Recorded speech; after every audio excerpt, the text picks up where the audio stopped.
Welcome back to the League of Puzzle Speedrunners, Tetris Attack, Speedrun Tournament 2025, Froggy, Open, Cards of the Heart here, back with you to start the semifinals of our 5th Tetris Attack 2025 qualifying tournament. It is the 2-3 matchup that we expected to see at this point, but maybe not the 2-3 that we were particularly expecting to see.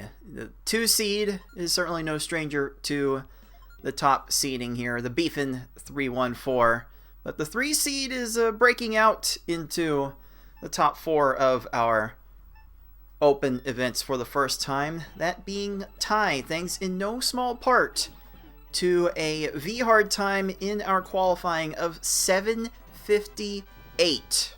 Just from a one shot, one kill, get to the end of V-hard as fast as you can. Ty got a 7:58 out of that, and that propelled him to a 3 seed. And it's a good thing because it is all V-hard all the rest of the way. These semifinals will be best of 3 matches in the V-hard. Let's see how these two players will handle the hardest level in the game today. Both players have preloaded the V-hard level as is recommended in a race setting, and they are both ready to start off this best of 3 match through the hardest difficulty in the versus mode. It's all V-hard all the way. Ty's speed is 3 seconds behind, but we will not let that affect our analysis of this match. Beefin starting off with a 4-chain and some combos. Not quite enough combos to really get this going. Ty also needing a secondary follow-up attack to get this done. Beefin barely getting the final attacks in, and our players are virtually synced on screen, but that just means Ty has a 3-second lead, 22-25. Lakitu is a bit of a weird one at the start of this level. Doesn't want to raise his stack at the very beginning, so 8 lines are usually needed for the first stage. After that, it's a little more cooperative from these opponents, 6, 7 lines, or in Beefin's case, 5 lines, or in Ty's case, 8. Ty definitely getting the less cooperative stage there. And it will be Beefin getting off to an early edge. So these V-hard races will definitely be too close to call throughout. They could take 8 minutes, they could take 15 minutes. We've definitely seen the gamut of V-hard runs throughout our tournament history.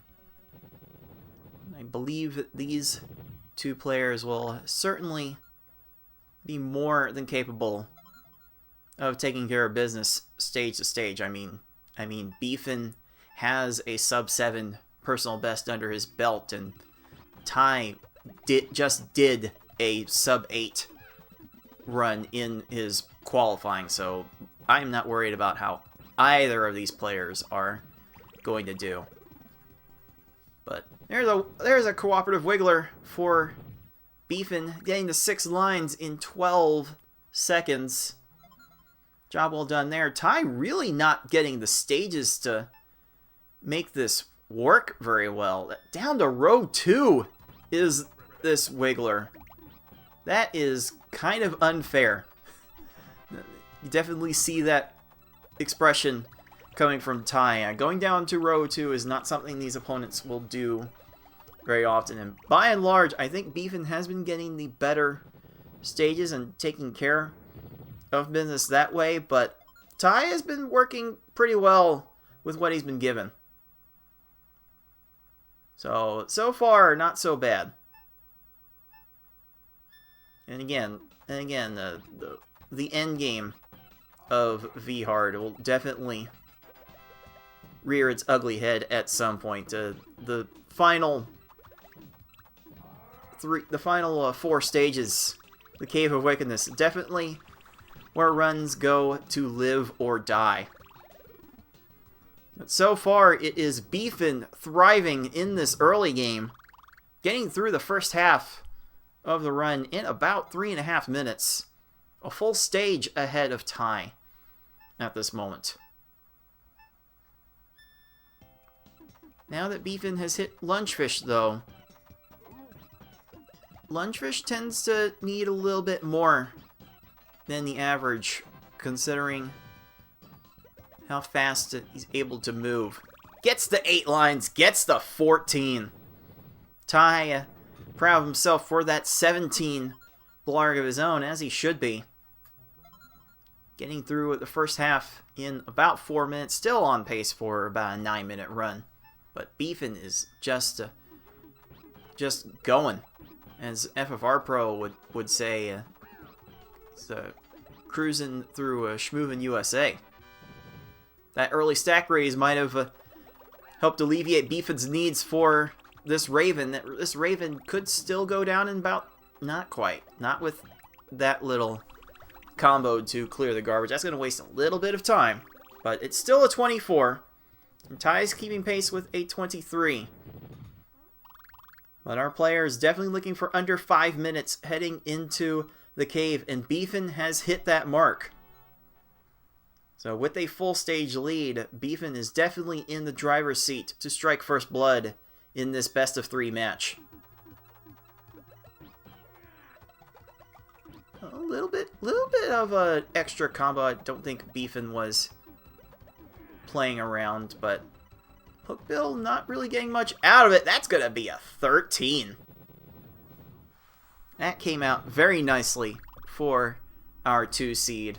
Oh, Ty, however, is going to get garbage cleared again by Raphael. Going to be about 5.5 minutes heading into the Cave of Wickedness. Almost 45 seconds behind Beefin's pace. And now that we are into the Cave of Wickedness, these opponents have a tendency to really go aggressive with the stack raises. If they're able to get chains, which they are capable of making at this level, great. That's going to be more time wasted. But if they can't find any chains, then, very unfortunate for Ty, not quite able to get Hookbill topped off in time. That lag 5 chain will certainly provide some insurance. With a 33-second Piranha Plant, though, it is Beefin maintaining the full stage lead with 2 stages to go, potentially eyeing a sub-8 time, which is kind of a holy grail for all of us in a racing context. And this is a very high Kavik to be able to enable that, so he's not chaining very much. This could be what Beefin needs to sneak out something quick. And nothing left that Kavik could feasibly do. With that 20, Beefin definitely has a shot of making a big statement in this first semifinal game. Beefin looking to claim his first Open Championship after being kind of a bridesmaid, just getting to semifinal after semifinal.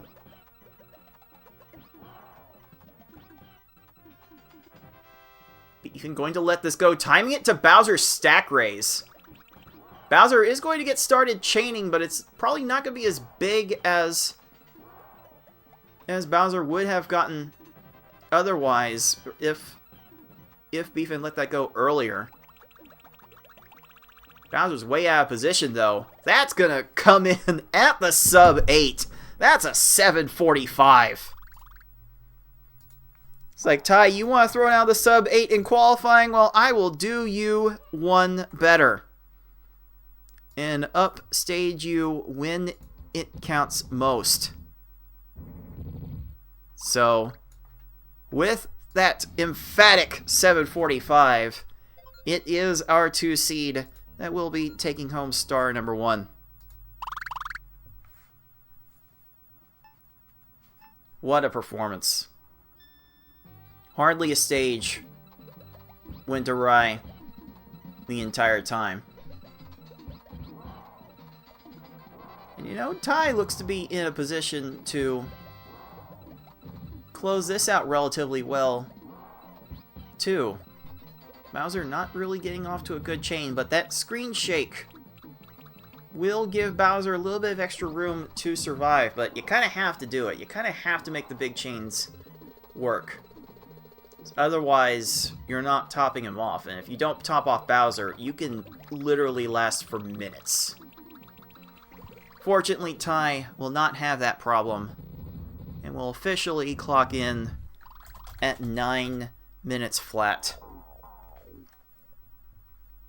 Certainly not a bad time, but thebfin definitely showing that Ty will have to do a little bit more in order to move his way into the final match of the tournament.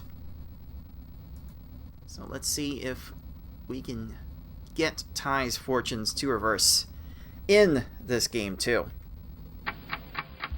Alright, puzzlers, time is of the essence for Ty. A must-win game to stay alive in this tournament and potentially advance to his very first tournament finale, at least since the Tetris Attack Redemption Silver Bracket back in, I believe that was 2021, if memory serves. So Ty has experienced some tournament success in the League of Puzzle Speedrunners, just never in the opens to this point. Starting off just fine with a 23, but a 19 for thebfin will ensure that he gets the head start.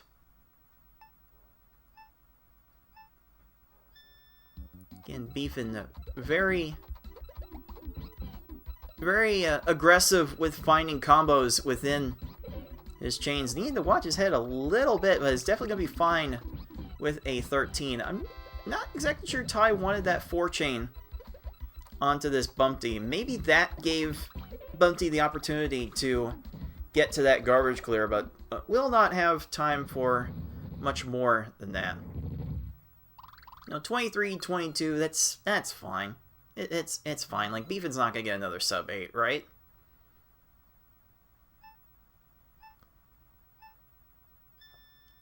Although, if thebfin keeps rattling off 17-second stages like this, it certainly will make you question what it is that thebfin's going to be capable of.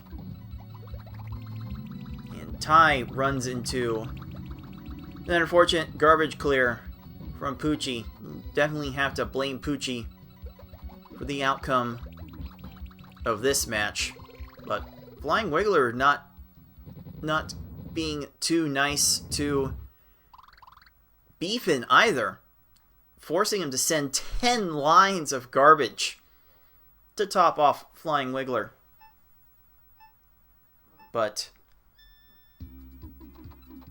thebfin, with the garbage, was able to take care of business. Another garbage clear from Ty. It seems like just on average, thebfin has gotten some slightly better stages to work with. But Ty is doing his best to fight his way through. That's a 22 from thebfin's Froggy. May need to blame Froggy after this tournament. Certainly a possibility. Ty going to go to 5 chain on his Froggy. Another garbage clear. As long as Ty follows up with combos, he should be fine. He's done enough for the 21. Has thebfin followed up with enough? No. But Blarg had no good moves whatsoever and just let the stack slow burn its way up to the top. And Beefin's actually exiting the first half of this run at about the same time he exited the last run. Once again, Beefin eyeing a very fast time to stake his claim into the finals. There's a 20 and a fist bump from Ty. He's going to need all that and then some in order to come back in this race. Another reason why you want to spam combos at the ends of your chains when you are done with them. Got the formed panels in that second tier, and these opponents want to go from top to bottom looking for matches. So you can get these foes distracted into looking into that second tier of panels for matches. You can make them run out of time doing that. Raven barely getting to that clear in time. I can't imagine Raph will have time to get anything else onto Beefin's attack, and that's going to be a 26. This is going to be about 5 seconds slower than what Beefin had in the last race entering the Cave of Wickedness, but still around 5 minutes. Still a very solid time. Still a full stage ahead of Ty at this moment. So, for now, Beefin does not have a lot to worry about. But considering the cave, considering these opponents are able to make chains now, they may have nothing to worry about. But that 11! That 11 definitely going to make the journey that much more difficult for Ty to come back. Ty seeing a Raven going down to row 2. Once again, it seems like the random number generator has not blessed Ty on this day. Ty could not quite respond with the prerequisite amount of garbage. Is Beefin's follow-up going to be enough for this piranha plant? I do believe so, as the plant has left themselves absolutely crushed.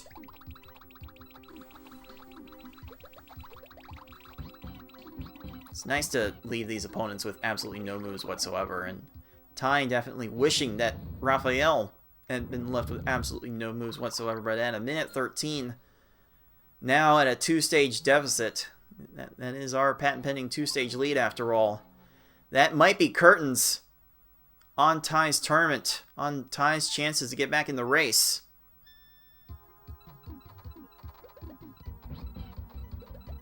Kamek not getting off that much of a chain, is going to get to this garbage clear. And is going to get a little bit of a 2-chain. Oh, a 3-chain, thanks to the second tier of panels. But Kamek's kind of out of position to respond with anything further. And that will be a 34. And once again, Beefin has an opportunity to get another sub 8. We haven't had back-to-back sub 8s in a minute in tournament race history. I think I did that against. Wait, was that against FFR Pro in the Poochie Open? I can never remember. But Beefin has a chance to make a statement, and Bowser getting some extra chains here. That's a 4-chain. Bowser going to get a 5-chain. Going to turn into a 6? Yes, going to turn into a 6. But Bowser has no moves left. And Beefin has absolutely crushed him.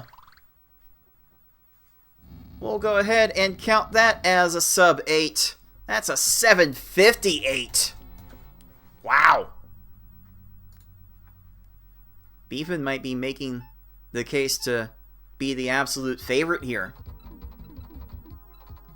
We'll have to see how V-Hard treats me and FFR Pro after this, but Beefin definitely looking to stake his claim to his first Open Championship. Well done.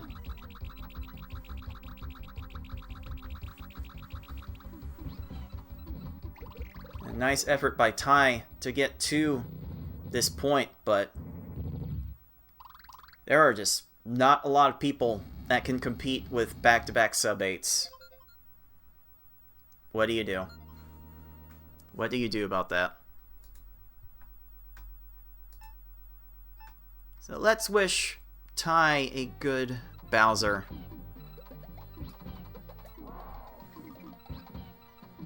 Sure looking like it's going off to a fine start. Reacting to that stack raise. As long as Ty keeps the chain going, doesn't have to worry about being at the top.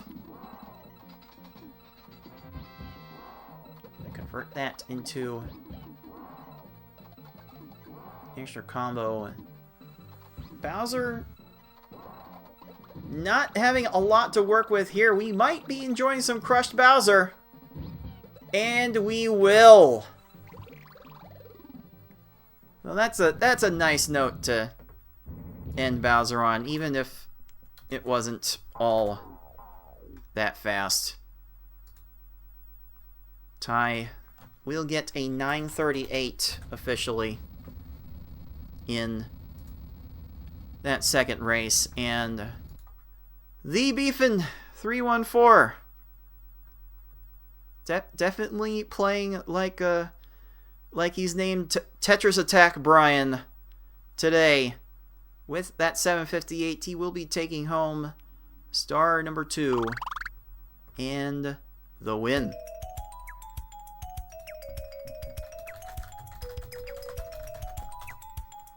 What a show. Beefin really hammering down on Bowser, showing him who's boss. Well done. Well done. Let's make this result official. With that 2-0 victory, the thebfin314 becomes our first Froggy Open finalist. And if he's able to get those sub-8s yet again, he may just be a real champion.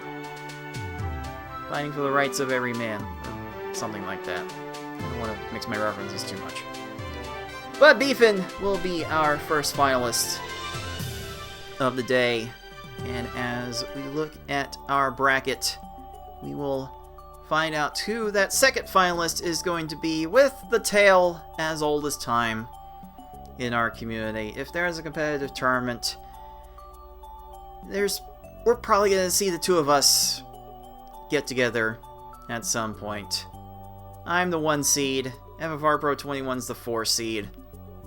FFR Pro has yet to beat me in an open race so far, but I do expect that to change here.